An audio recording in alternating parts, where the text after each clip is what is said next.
Hi, thank you, Tanvi.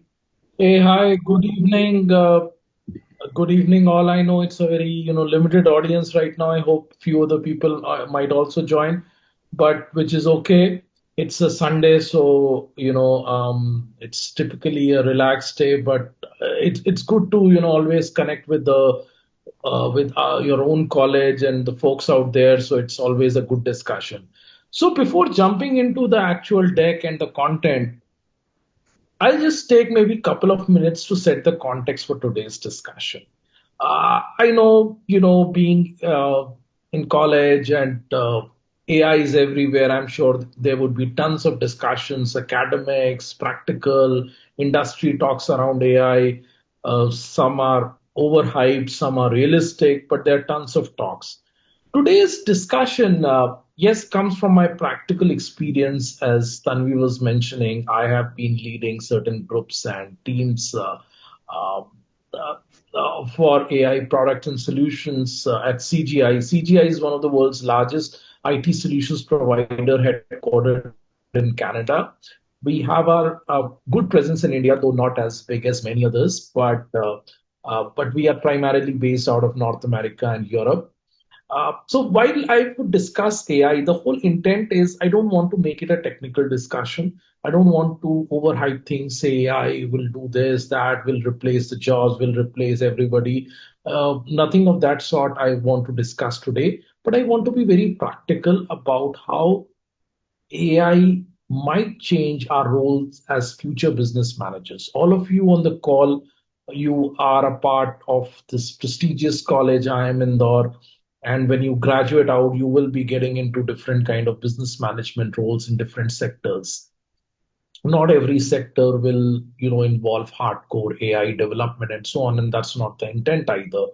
But in some ways, AI will affect your jobs. When I say jobs, not necessarily replacement, all that, but the way the managerial responsibilities, the way managerial expectations are there, many of those things might get changed or evolve over a period of time. And that's the point I want to discuss in today's uh, uh, talk.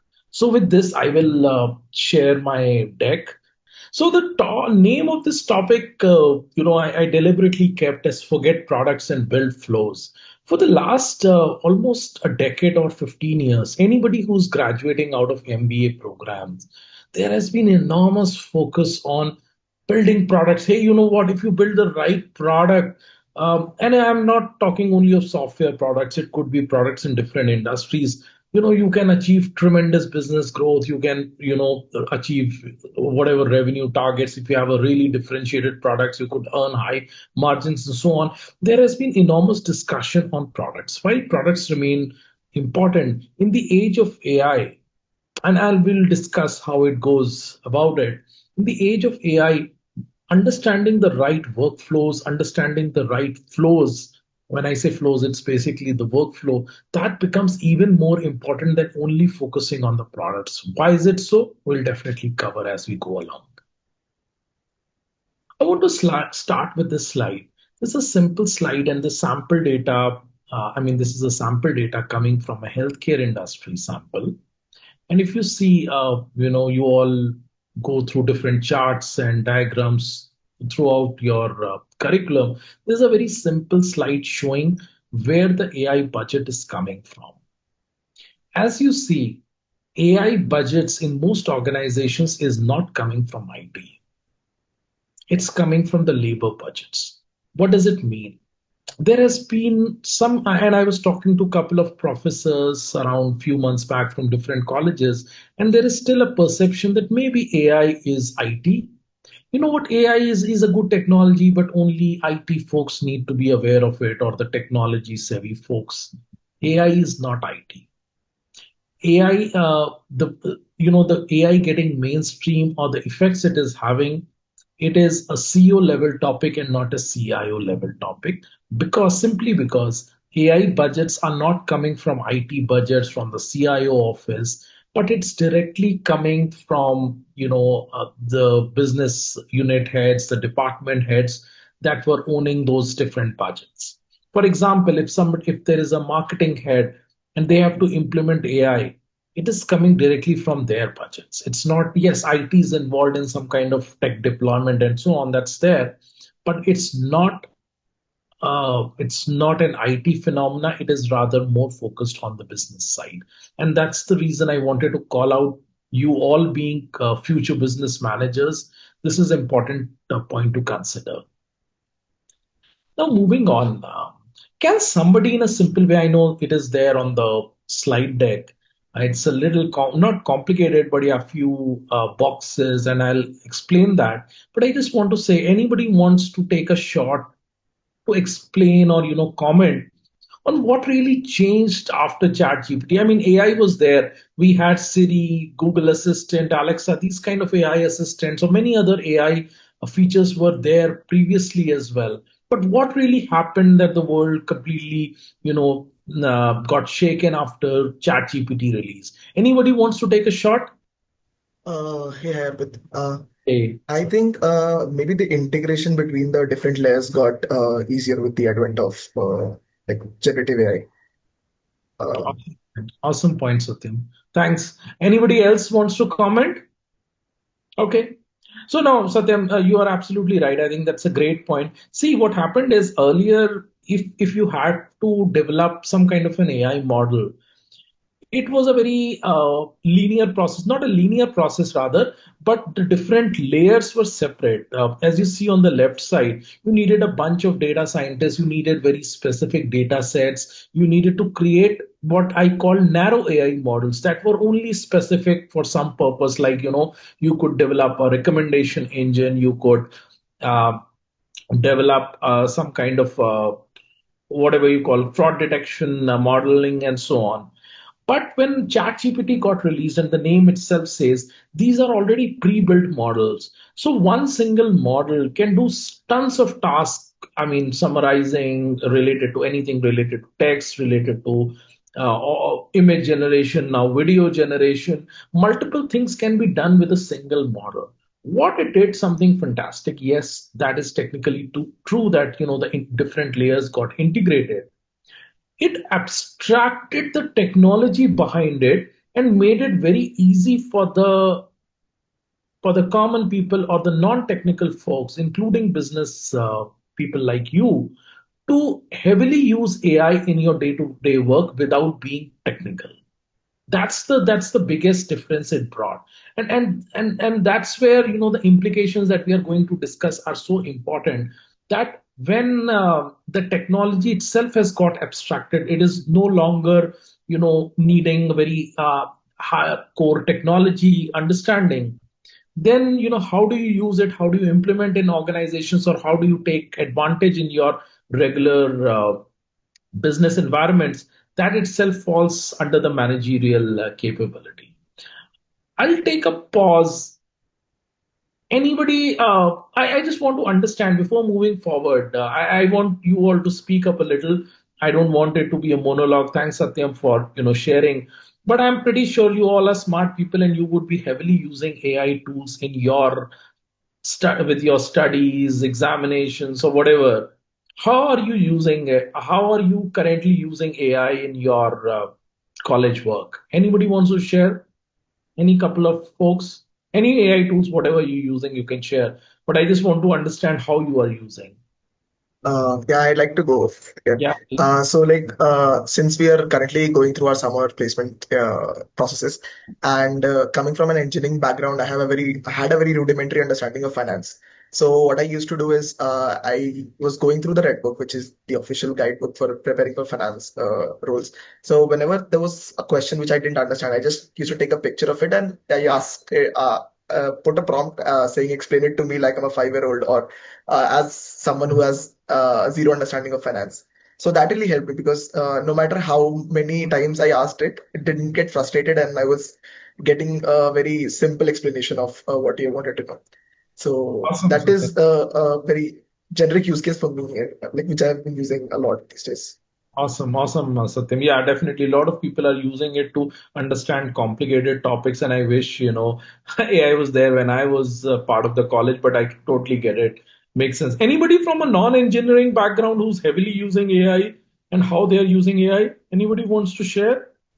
Yeah, so I have a BA, so I generally use it for, I mean, like similar to Satyam, for any concepts which I don't understand.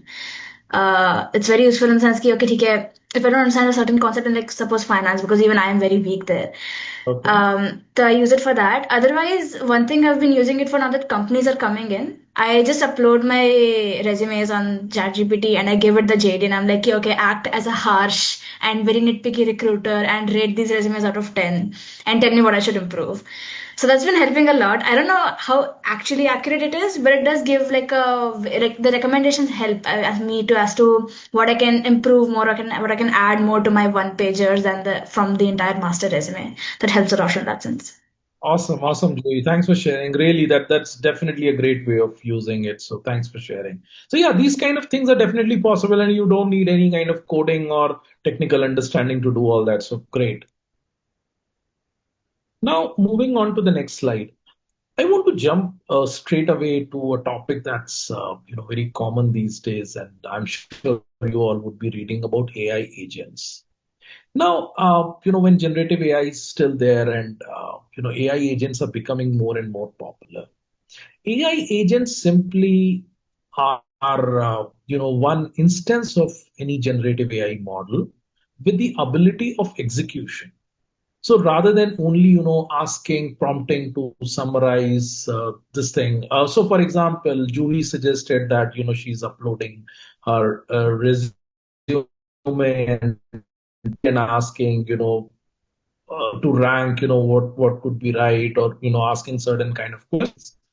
The agent would might also have the ability to actually go edit it and maybe apply on her behalf possibly. Yeah, I mean, not in this case. I mean, in this case it's a very restricted environment, but if she were outside in the market, it can go to the website, maybe understand the flow, and some of the details the agent can get from Juhi and apply it along with some guardrails. So the whole idea about these agents is, yes, there is a intelligence brain behind it, which is the large language model, what AI models you all are using.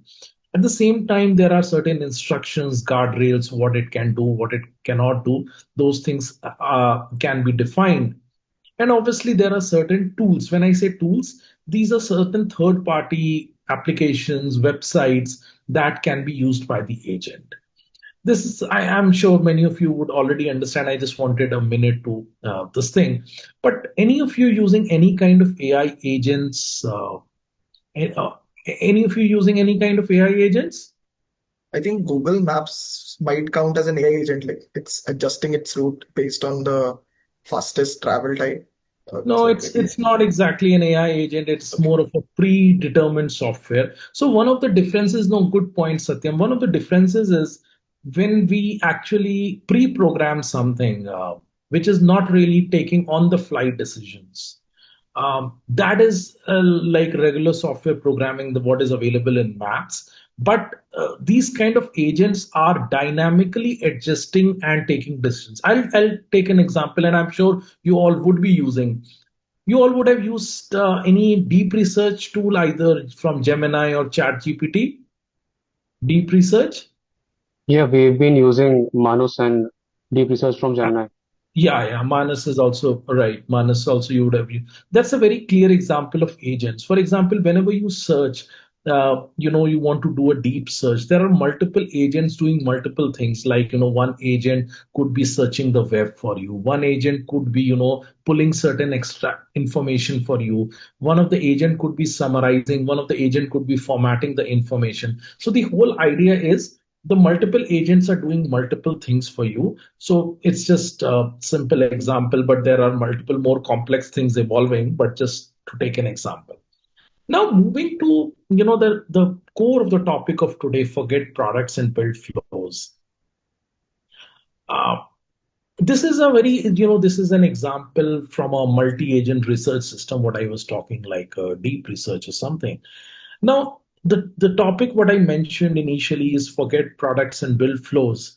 So what happened is the biggest difference has the biggest difference, where AI is impacting us is the ability of an agent to actually execute like a human. For example. If you had any kind of a business idea in whatever field, the typical flow would be there is a certain kind of a user or a customer. There is some kind of a product. It could be a physical product, it could be a software product, it could be a web product, it could be an e-commerce product, and that customer or user is taking action directly. I'm suppose I want to travel, I want to take a vacation, and you create a nice travel product. Basically, I am analyzing the product, understanding the features and so on, and taking some kind of an action, whether exploring, purchasing, or whatever. In the case of agents, and where the game has changed completely, is it is not so linear. The whole idea is there is some kind of a data available. When I say data, there could be context that I say, hey, I want to travel to France. The AI agent can do different kind of search, provide me options. It has access to different tools. When I say different tools, things like make my trip or different airline this thing, and then kind of take some kind of action on the behalf.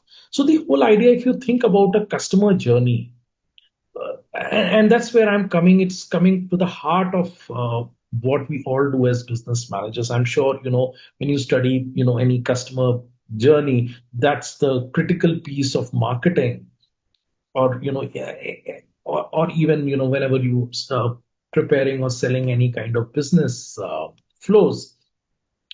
The whole idea is, if I am as a human not even, or as a customer not even taking action, but letting an agent take action on my behalf, that has an implication for the entire funnel. That has a clear implication of our role as managers to understand what would be the customer journey. When I say customer journey, what would be the value flow, what part humans are doing, what part agents are doing, and how do I make this whole workflow seamless. We'll take an example in the future slides, but the understanding is this whole purchase journey, the customer journey. It's not in the first time in our history, in the human history perhaps, a human will not always be involved. Human can delegate it to some third party agents in this case, who will take actions on our behalf. And if you are a seller, if you are a business person, then it's your responsibility to understand how that agent is taking action, and how do you customize your business, how do you customize your product positioning and everything according to the needs of that agent. I'll take a pause here. I know it's a little, in the first instance, it doesn't sound so obvious, and it looks like an overkill. But I'll take a pause. Any thoughts, comments, agreements, disagreements on this? Anything is fine, but feel free to speak up. Any thoughts around it?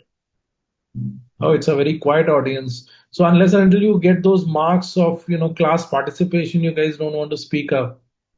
Sorry, I don't have any marks to give, but yeah, the only thing is maybe sharing of knowledge with each other. That's all we can do in this talk. But feel free to speak up, guys. Okay, let's take this, story, this thing I created, as a comic strip, just for easy narration. Now, for example, and this is what I was talking of. Now, if today I want to take a short trip and I say, where do I want to go? Maybe I want to. So, for example, today morning my wife was saying, hey, I want to go to some place in a couple of months' time where I can experience snowfall.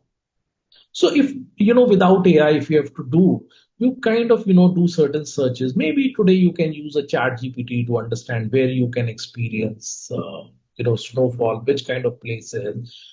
And then it go to different websites, maybe go to Skyscanner and so on, search for the different flight options, hotel options, and so on, and then narrow down, the different options and book vacations. How many of you prepare those long Excels with different flight options, accommodations to figure out what works best? Any of you? The least I do is just go on Skyscanner and compare the flight prices. That Okay. Excel part is a bit overkill, I feel. Yeah, okay. Okay, yeah, Skyscanner definitely helps. But any of you, if you all going for that exchange program, I'm sure there will be a lot more work. But yeah, for simple vacation, Skyscanner definitely helps. But what's happening now, or if not now, maybe very in the near future, what will happen is, and that's where, even if you understand the business model of ChatGPT, that's where they are gradually moving towards it. If I say I want to go to a place to experience snowfall, yes, I can ask the ChatGPT and so on, and then it can give me certain recommendations. Say, for example, 4, 5. Then I can ask, oh, based on your past historical data, people's comment or reviews on Reddit, for example, which do you think is the right place? Go and search for me the best flight options across multiple airlines and so on, and then finally book it for me as well. Am I talking for a very far-fetched future? No, not absolutely. It is very much around the corner. These AI agents, right now, the first portion of the research, the summarization, the options, that's already happening. In fact, there was a recent data. We don't have the data for the Indian market, but in the US, it was estimated that 65% of vacation plans this year people used some kind of AI tool, whether Gemini or ChatGPT or Claude or whatever, to prepare their vacation plans and not really Google typical search. Yes, the actual booking part through the agents is yet not happening. It will take a little bit of time because you have to figure out the payment mechanisms and a little bit of security, but that will happen. Now, the reason why it's so important is to understand as a marketeer or whoever is offering this kind of a product. Earlier you were optimizing your, say for example, you are running Skyscanner. Satyam, you use Skyscanner. For example, you have some idea, hey, I want to develop some kind of a travel aggregator, something like a Skyscanner. You would optimize that product for a certain audience, that it should look well, it should look seamless, it should work easy, and so on. That was your target. And obviously, you try to have those search engine optimization built in Google, whether through organic, paid, or whatever. That used to be the typical marketing approach. I'm just taking one example. It could be in any other field, but just for the sake of simplicity. Now, assuming tomorrow I as a customer, I'm not even going ever to Skyscanner. I'm only asking the AI models for these options, and unless and until your platform shows up in the AI recommendation, and unless and until it is optimized for AI agents to allow the booking, you have lost a customer. If your travel agent or whatever, or sorry, platform or whatever product is not showing in my top 5 recommendations, AI model recommendations, I'll never consider.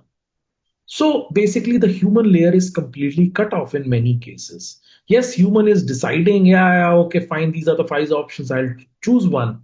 But I'm not really looking for multiple things. So the whole reason is what you optimize your business for, what you optimize your product for, where you put your energy for, that completely changes.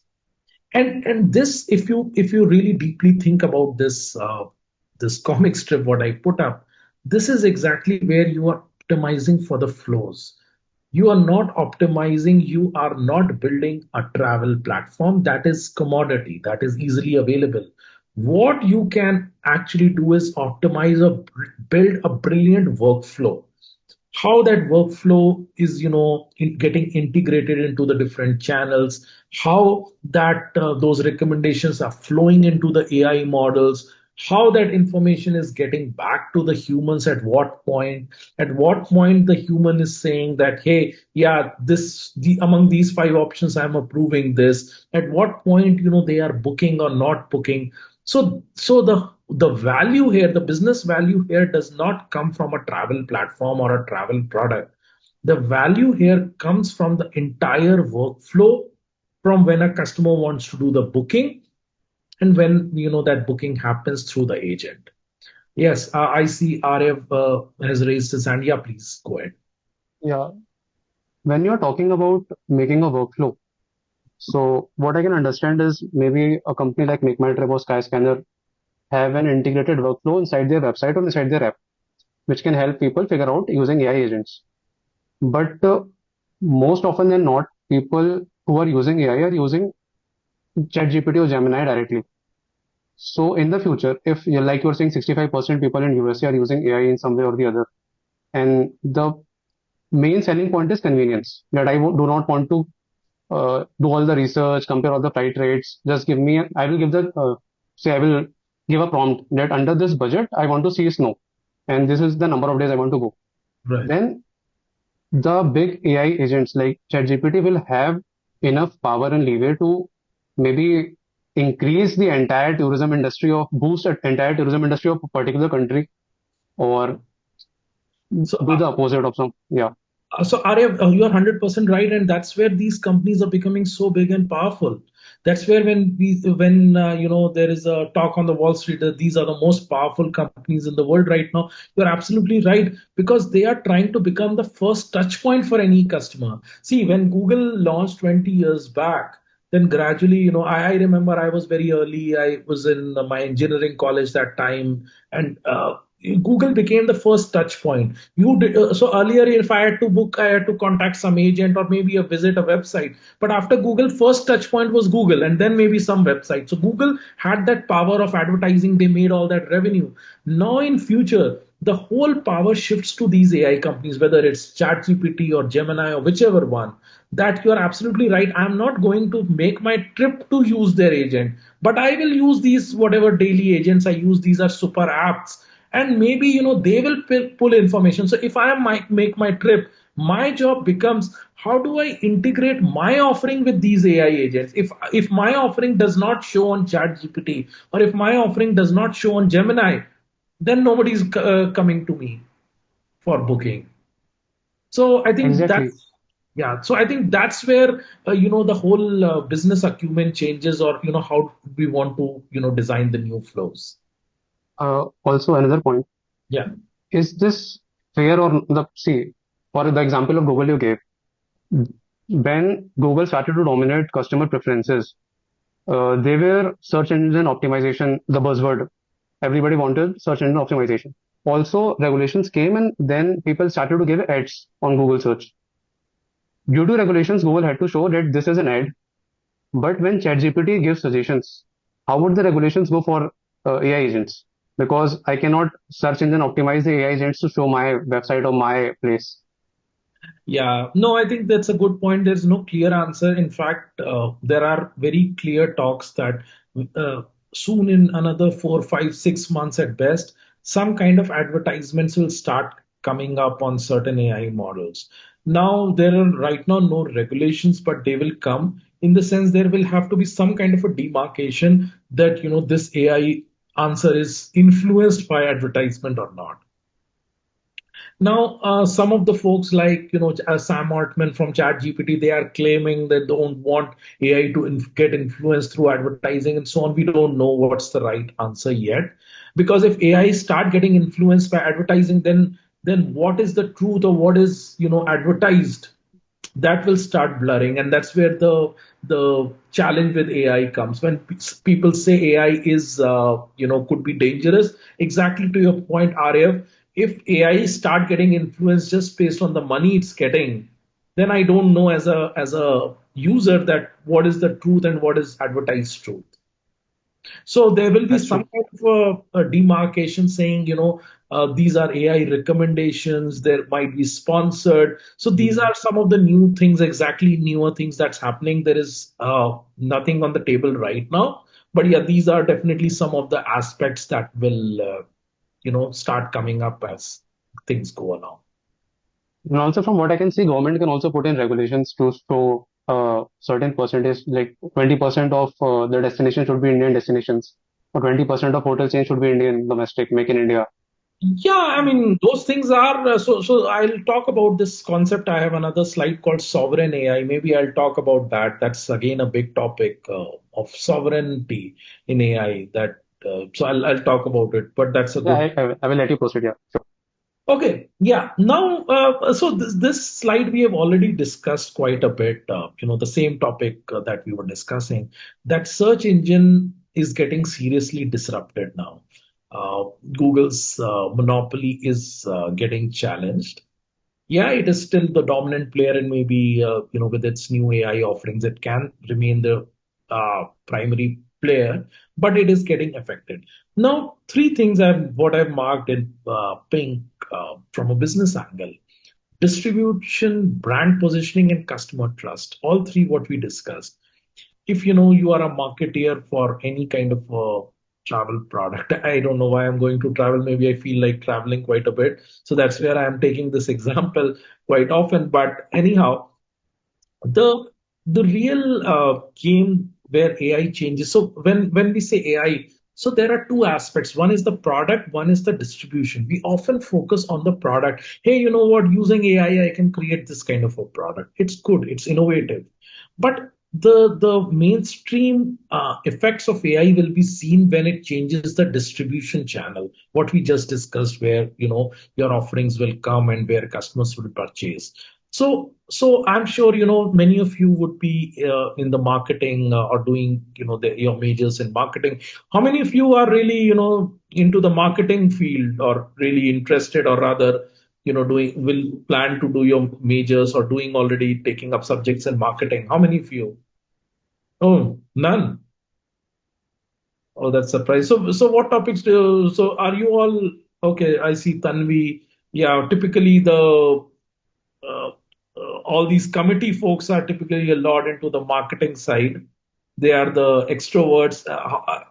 Any other from the marketing? So yeah, I know. Sometimes it's a funny thing that marketing feels it's more about the technology folks that AI will affect. But the biggest effect of AI will not come on the technology side. It might or might. That's a different matter. It will. The biggest impact will come on marketing. So if you think about, your 15 years back before Google, or 20 years back, 15 is not 20 years back, when Google was still not Google, marketing used to work very differently. There were a lot more physical touch points. The whole customer journey or the awareness funnel and everything used to be very different. In fact, when search engine optimization became so big, digital marketing, Kotler updated their textbook, and now you see a lot more content. Same will happen moving forward. The best marketeers will have to figure out the new distribution channel. How will they make their product, services, whatever, aware to the customer? So I think we have already discussed, but just wanted to again call out: products is one thing, how AI innovation can happen, but please focus a lot on the distribution channel. The distribution channel will get seriously disrupted. Now, these 3 points I want to talk, these are a slightly nuanced, and often if you're not a practitioner, you do not, get a feel of it, but it's important because these are business pointers and these are AI economics. How do you scale these cost benefit analysis? The first is, it's easy to achieve 90% accuracy with AI. Roughly, I'm just taking a benchmark examples. It's not exact numbers. But if you have to go to the last mile, say want to achieve 99% kind of accuracy, it gets very expensive. For autonomous car driving, 80, 90% accuracy was achieved almost 5 years back. But the edge cases, the rare cases like somebody passing through a construction zone, some different kind of weather scenario happening, and so on, which are important to consider because after all, it's driving and it's a matter of human lives. Those cases to solve become very, very expensive. So whatever offering or whatever AI business you consider, understanding that what portion of accuracy can give you what will take what kind of cost is important. Some performance, 8 90 92% performance is okay, but going from that to 99% is a very expensive affair, and that's where in healthcare and so on, where the expectation is highly accurate up to 99% and so on, the the money required to achieve that is seriously high. So that's where there is a definite AI economics point out there. The second important aspect to consider is around the variable cost. Now, typical software has a very high margin simply because you code once and you distribute. The marginal cost of distribution of software is very low. I mean, you can just easily replicate and distribute. It's hardly anything. Similarly, for many of the products, like forget about software, but some of the products, have a high variable cost. Some of the products have a low variable cost. You all would have multiple case studies around that. AI is different from regular software is in the sense it has a high variable cost. Whenever you are doing any kind of work with AI, you are consuming tokens. Um, Tokens are different, certain amount of words that you are using, and the computational cost happens based on tokens. So the whole idea is whenever you are using high usage or lower usage, whatever, that is based on token usage and it has a variable cost. So how do you define your profitability changes? So that's where a little bit of the cost benefit analysis changes, but it's important that if you are providing high usage of AI, how are you going to charge it? How you are going to manage your, cash flows around it? That's an important point to consider. The third very important point is around AI applications require continuous maintenance. There is something called data drift. Now, what did data drift means is suppose I train an AI model today. It's based on, say, cutoff date was yesterday. I'm just taking a hypothetical example. Till yesterday, my customers preferred certain kind of, I don't know what example, or certain kind of FMCG products or shampoos to purchase. That was the customer behavior till yesterday. But due to real scenarios is something that can always change. Human behavior is never constant. So if the model is trained on the old behavior, then it will obviously give wrong results. It's basically something called data drift. It's a technical term. But the whole idea is that you have to constantly train your models based on updated real life customer behavior or customer data. That has an ongoing maintenance cost. So the reason why it's important is if as a business manager decides to invest in an AI system, you invest whatever you calculate. Hey, I need this $1 million to invest and whatever it is. But you have to always estimate that AI development is never constant. It's an ongoing maintenance effort because it is so much data dependent and data is never constant. How data gets affected or what impact it can have, that always changes. So understanding this third aspect of continuous maintenance is very critical. I'll take a pause. Any clarifications, any doubts you guys have on these 3 points? I mean, these could be technical, so I just want to go slow and understand from you. Yes, Arif, please. Yeah, I would like to know more about how that tokenization and costing of AI works, actually. Yeah, that's a good point. So basically, AI costing is so I'll talk more from the pricing angle. So what happens is whenever you are, so right now these companies are providing as a subscription cost, which is okay. It's simple to understand, but on the back end, if you actually implement, it is typically talking of two or three different buckets of costs that are getting combined. One is the model development cost. That's a initial fixed cost Hmm. that how much it's costing for you to develop the model. That includes both those you hire expensive people, you get expensive data, and plus computational cost to train the model. That's the first bucket. Then the second bucket is more about the inferencing cost. For example, whenever I ask a question, hey, prepare a deck for me for today's presentation to I am Indore folks. If I ask that, there whatever computation happens, so basically the at the back end of the AI models, if you go through the architecture and all, lot of these words are getting passed in different rounds through multiple layers. You would have heard, oh, there are these many billions of neurons and so on in this model that gets so all these words go each by each round through all these neurons to make sense. So the whole idea is the bigger the model, the bigger the computational cost would be typically. And then there are certain optimization technique. How do you optimize the cost? Whether you club certain layers of neurons, or you compress your prompts. Those are technical optimization techniques. Won't get into that, but the whole idea is, the whole concept is, if you talk about the pricing, it typically gets so you need certain level kind of GPUs to process those tokens. So basically, to run these models, you need certain kind of graphic processing units, those you were using in gaming, but these are more high-end, NVIDIA GPUs.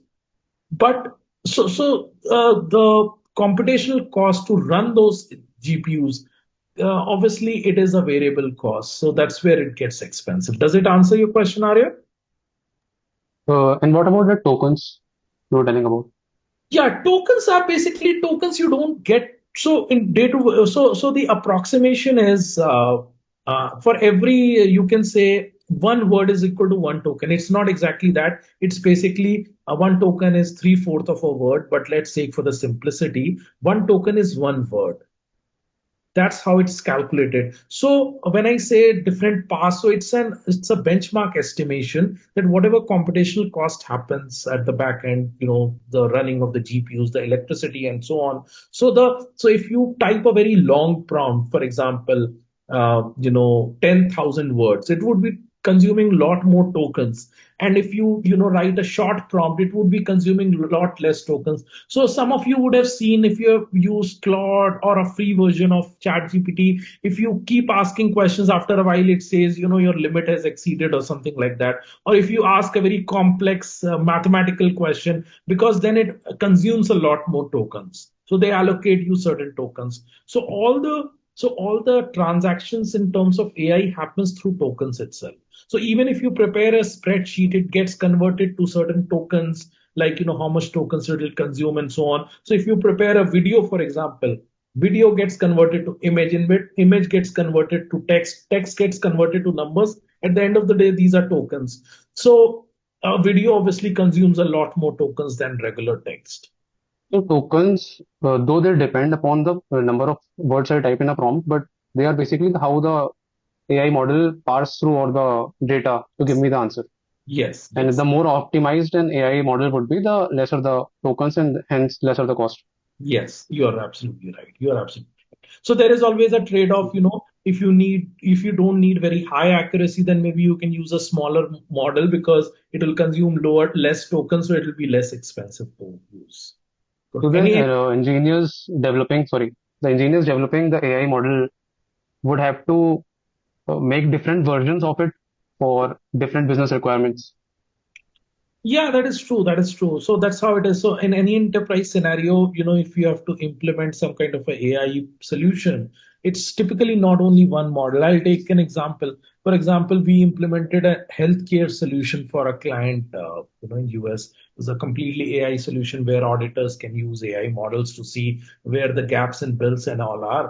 So it's never one model. You use multiple models. So one model you can use for text extraction, one model you can use for comparison, one model you can use for document summarization, and each step you see which is the more price optimum model to use. So you want to use, so for example, if I have to just extract certain data, I don't need a very expensive model. But if I have to compare and analyze, then maybe a more expensive model is needed at that stage. Yeah, thank you. Sure. Any other thoughts, questions on this topic? This is important, guys. This is something that is slightly nuanced. You don't get to hear always in books and so on. So just wanted to call that out for your benefit. And any clarifications, I'll be happy to take. Okay, moving. Now, next point I wanted to focus is, for example, if, many of you would be working in different sectors, and but I'm not saying you will be working in software, but whatever sectors you work in, finance, marketing, and so on, some kind of AI integrations might happen, or some different things will happen. How will you differentiate? What is the moat behind AI solutions? What is the differentiation? Typically, there are three broad differentiation points. Uh, Model performance and all, it's easily available. Anybody can use a chat GPT API or a Claude. So that's not always a differentiation. but the differentiation is in distribution. How do you embed those AI features into your business product offering? I think that's we talked about that distribution quite a bit. Second point is more interesting is about user experience. Right now we all use AI in a very simple way, that is through chat interface. Like whatever you use, you just chat and get it. Um, this is, the starting point, but more in future when, your newer products get evolved, you will see these AI features are embedded directly into, the product offerings, whether through voice, whether through image, whether through VR, or whichever way, but these won't always be chat. So how that user interface changes is important. The third point is very critical. When we talk about these any of these models, these have their own pre-trained data, generic data. But when you bring your proprietary data, for example, Juhi took a very talked an interesting point about using her resume and JD to compare. Now, in this specific case, the only proprietary differentiated data is her resume. AI model, anybody can have access to. JD anyways public information, but her resume, that is a proprietary data. So what, based and her prompts are obviously proprietary data. So the differentiation comes the kind of prompts you can give, the kind of resume you have, the content on that resume. I think that can completely change the output you will receive from the AI model. That's the biggest differentiator from a traditional software. It's not dependent on how, only on the model, but how I use. If I have a very poorly written resume, or I ask very poorly written prompts, versus a person who has a well-written resume versus and a well-written prompt, the kind of output or the kind of help they will receive from that, AI tool will be very different. So I think these are the broad differentiations, or the advantages, competitive advantages an AI application can have. Good. Moving to the next slide, and I think this is very interesting slide, and this is gaining a lot of traction. I think Arya, you did touch a little bit about it. Is something a topic coming about sovereign AI? So I was in a conference a couple of weeks back around this topic itself. So what's happening is most of these models have been from the US. Some of them have been from China as well. uh, DeepSeek, Manus, and all, but mostly otherwise from the US. Some from Europe as well, like Mistral. But the question is becoming, if AI becomes so integral as a touch point, if tomorrow's education is completely dependent on these AI models, how important is it for countries to have their own AI models that is trained on their own data sets, that is trained on their own knowledges, and also you can control what is available, what is not available. While this is not a broadly discussed topic, but given, I'm sure you all go through news quite regularly, you are seeing what is happening, the India-US relations, the geopolitics that is emerging. The whole question today is, if AI is becoming so central, the concept of sovereign AI, having your own, custom models that are trained in your own way, in your own languages, on your own data sets, and obviously hosted in your own country, that is becoming very important. So while it might not be the most commonly discussed point for you all, but whenever you take certain decisions, it's a good risk factor to consider, where these models are hosted, who will control that, do you need that control in India or not? So especially for folks who will be working for Indian companies, I think this sovereign AI concept is becoming more and more important. It might not be the most important topic for an FMCG company, but for a utility, for a telecom company, or say a healthcare, these could be seriously more important. And this is my final slide, but obviously I wanted to keep something for you all to take away. Uh, we've discussed some of the AI implications for business managers. You all will be graduating as, obviously business managers. So what does it mean for you? In what ways can you prepare yourself? the simplest way is for you all to use in whatever ways you can. Feel free to use and explore in multiple ways. I'm glad many of you shared examples you're using in interesting ways that you should. But there are three or four points I wanted to talk about, especially on the managerial responsibility. The biggest challenge for you all would be to figure out what tasks AI agents should do and what tasks humans should do and what tasks should be combined. And that's not a topic for future, it's happening today. Whenever we are talking about, it could be in any field. It could be in marketing, it could be in finance. It's happening a lot, and I'm sure if any of the finance folks are there, a lot of that discussion is happening. Earlier, only finance specialists were there, CAs were there, or the MBA grads. Now the topic is coming up for what tasks do you need AI agents on, for what tasks do you need those experts, what will they review, and so on.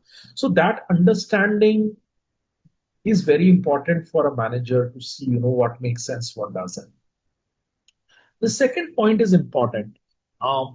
Whatever AI agents do, accountability lies with the humans. So, for example, if you are a marketing manager today and you can use whatever AI agents or AI tools to help with your campaigns, but if your campaign goes good, well, or goes wrong, you are still accountable. It is you who have used AI agents in a certain way. You cannot say, hey, you know what, my AI agent did that. No, that's your responsibility. Yes, AI agent is as your disposal, but accountability does not lie with the AI, it lies with the humans. So if you are not very clear on how these AI agents will do and what they can do, what they cannot do, then how will you be accountable? That's very important point. The third is more about cross-functional literacy. I'm sure you are getting there. That's what the point I talked about. That some kind of literacy or understanding on how these AI systems work is important. The fourth very important point is around ethics and bias detection.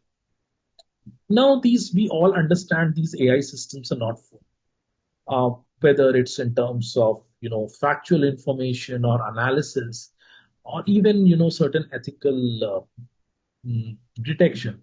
Now, this point about matching resume and JDs is a very common use case, a very popular use case. What happens is, and there's a real time scenario I'm talking about.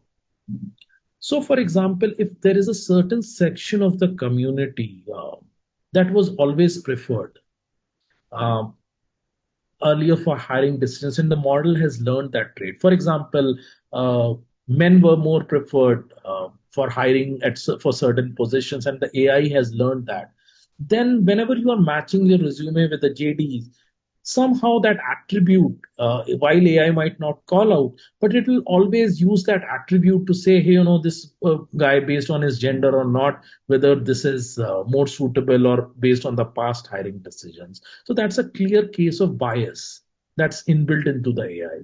So as managers, you have to understand or you have to be aware of what could be the different biases that are coming from history. And then there are technical ways, there are simple ways to correct that bias. But unless and until you are aware of where the bias could lie, what will you correct? So I think these are some of the important points that I wanted to call out that are relevant for you all as business managers.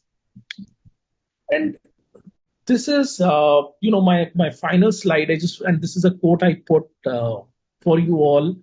Managerial value will come from designing and governance. Governance is very important to understand the flows where humans and AI collaborate. I'm pretty sure in the future, any business workflow in marketing, finance, operations, technology, it won't be only humans or it won't be only AI agents. It will be a combination of two. So, as a business manager, how will we govern those teams? How will we design those teams? I think that's where our value, managerial value. So I'll now again take a pause. I'm done with the presentation, but I am happy to take any questions, thoughts, clarifications, anything you guys want. Yes, Satyam, please. Yes. So in the penultimate slide, I saw there was a Venn diagram with the human tasks and AI tasks. Yeah.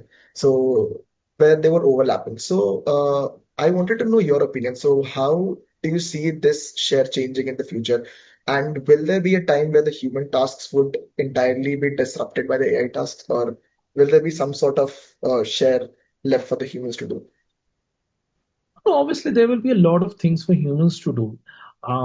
So, what is happening is a lot of the execution focused things, like when you look at a lot of the work that humans do even today in companies, a lot of that work is clicking on this system, that system, and this system. These are what I say execution related tasks. These sort of tasks are and most likely will be automated, but there are still a lot of tasks where you don't know the answer, where you brainstorm, where you figure out, hey, what could be the possible answer to this, or what could be the possible way to do this. That is where the human value or the creative value lies. So I definitely feel, in my personal opinion, what I'm seeing, a lot of human values there. If you Most of the folks are overworked, and when you say overworked, half the time goes in, so for example, I'll take an example of this thing, meetings. I have close to 15 meetings a day, Teams meetings. I say it's very common, and I'm not this thing. I've stopped attending 6 or 7 of them. What I do is, rather, because I don't need to be, it's more of information. Um, on a co-pilot scenario, it generates a summary for me, key points, and then messages me, hey, you know what? From this meeting, these are the 5 major points. So, this is where, as a human, yes, I am aware of what's happening in that meeting. I get to know that, but I don't necessarily need to be always present. So I'm saving that time. But the AI is kind of recording, summarizing that information for me, which otherwise I would have done. This is a very simple example, but it doesn't mean that I don't have. I still need to get that information and figure out if it's useful anywhere else or not. Yeah. These days, every company wants to integrate AI in some way or the other.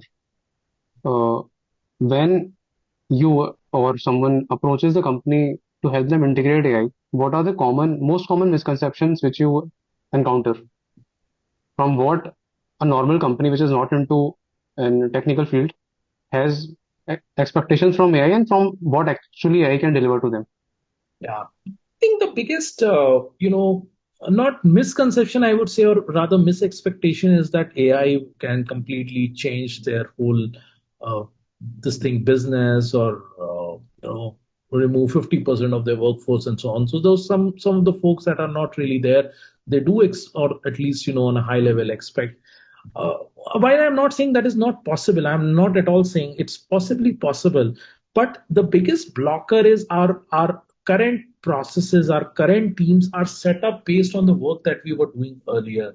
So it's not possible that I completely change everything in one shot. So the biggest challenge that I face is, getting with the teams, taking a step-by-step approach on, what you can do this year, what is feasible this year, and basically kind of prioritizing those actions on a two by two. When I say two by two, one is the technical feasibility of the use cases and the cost benefit analysis. If something is very technically feasible, but it's very expensive, then also there is a challenge. So I think these are some of the major, blockers that I face when we go to clients for AI implementations. Thank you. Yes, Hardi. Hello, sir. I had a question regarding, according to you, what are the best industries which are currently best positioned to adopt AI agents into their value flows? Because we spoke a lot about AI agents. So, what are the industries that you see that are going to adopt it very soon? That's a very difficult and good question, rather. Um, I see a couple of industries that, in my view, I mean, there's no perfect answer to it. If you ask me, a couple of industries, one is I say healthcare, the other is I say retail. And the reason is twofold. One is they have a lot of proprietary data. And the second is there is a lot of work in those industries that nobody wants to do. For example, in retail, there is a ton of manual work, recording this thing. And in healthcare, again, yeah, people want to do high-end work of diagnosis, taking care of patients, but a lot of admin work that nobody wants to do. So I think for AI agents to get rapidly adopted, there are two, three things that have to happen. One is that industry needs to have a lot of good quality data. The second is, for a business case, business case perspective, there has to be a lot of work that no human wants to do. If no human wants to do, then the businesses, and you are not getting the right people to do that, then it becomes very easy for companies to start adopting AI. If I'm not getting people, if get people AI, I'm tired of hiring people and then they leave and training them again. Why don't I use AI agents? So if you look at these factors, in my view, retail and healthcare are the two most promising setups right now. Yes, sir. Neeta Ambani also spoke yesterday in the AGM about how they're planning to integrate AI into their new facility, healthcare facility. So Okay, it will be interesting to see how everything pans out. Thank you. sure. Yeah. Any further questions, thoughts, comments? Yes, Arif? Yeah. What advice would you give us who are the people of IIM Indore, students of IIM Indore, who are planning to go into product or maybe consulting roles? So consulting rules, if you're planning to go, I think the one advice I would go is see, a lot of theoretical knowledge and understanding you will get when you get into jobs. One thing that you can do right now, if I were in your shoes or if I were right now, just explore these AI tools a lot, in a lot of ways. One is in whichever way you can, because the whole thing is right now nobody knows what is possible, what is not possible. And if anybody is telling you they are 100% sure they are wrong, nobody knows. Everybody's exploring. So with you, so one advantage you guys have at your age is curiosity, creativity, and those kind of things. So explore these tools as much as possible, what they can, what they cannot. And then when you get into consulting roles, that experience will help you create an edge in your work. To be on the user side of it and then understand what are the constraints The basically. side of it. I will not get into much into the development side of it. I mean, unless and until you are really into the software side, you want to develop certain products, so be it. Please feel free to experiment, do vibe coding. Vibe coding is a fantastic way. Yeah. Another thing is when I say user, you have to create something. I mean, I'm not just saying just read those prompts. I mean, there is a lot of vibe coding you can do. You don't need to know code at all. You don't need to know software language. You create certain fantastic, new artifacts, new this thing, and so on. I don't know. Maybe I was talking to a new graduate who joined my team, and one day he was creating an interesting artifact for his girlfriend who was upset with him for whatever reasons. I mean, this is a great way, right? So. Do these kind of things, create those fun artifacts and so on, understand what's possible, not possible. So that's where you're creating content through different using AI tools, or not just image or storybooks. All that is also possible, but maybe some kind of a small application or whatever you want. I think that's where you will touch the limits of what's possible. Yeah, we are in one way or the other already doing that. Awesome. Yeah. Great. Thank you. Yeah, I see Avanti raised her hand. Yes, Avanti, please. Yes, so you were telling something about data drift. So how do you see organizations managing data drift efficiently without excessive cost?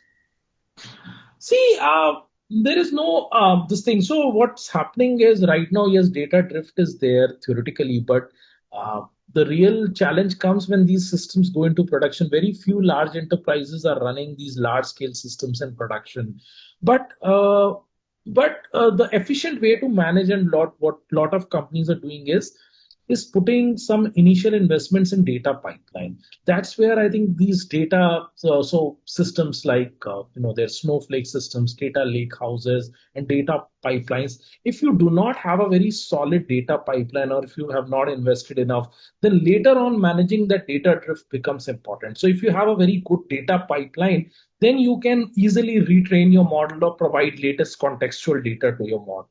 So those data pipelines and the data systems, having those efficient ones, I think that is the key to optimizing your data drift and maintenance costs. Okay. Thank you. Sure. I think that's all the questions we have, sir. Okay, awesome. So, on behalf of the Alumni Committee, I would like to extend a heartfelt thanks to Mr. Arpit Tandon for taking the time to join us this Sunday and share his rich insights. Your experiences and perspectives on building the flows with AI have truly broadened our understanding and inspired us all. I would like to thank our Professor Manish Popli, Chair Alumni Affairs, for his continued guidance and support. A special thanks to the Alumni Office, whose efforts behind the scenes have made this talk possible. And of course, a big thanks to our wonderful audience for your active participation and engagement. We look forward to welcoming you again to our next session of Wisdom, the Alumni Talk Series. Thank you for inviting, and hope this was useful to you all. And yes, for any questions, thoughts, comments, you can always reach out to me, connect with me on LinkedIn, and we can exchange insights. Thank you all. Wish you all the very best in whatever you do. Thank you, sir.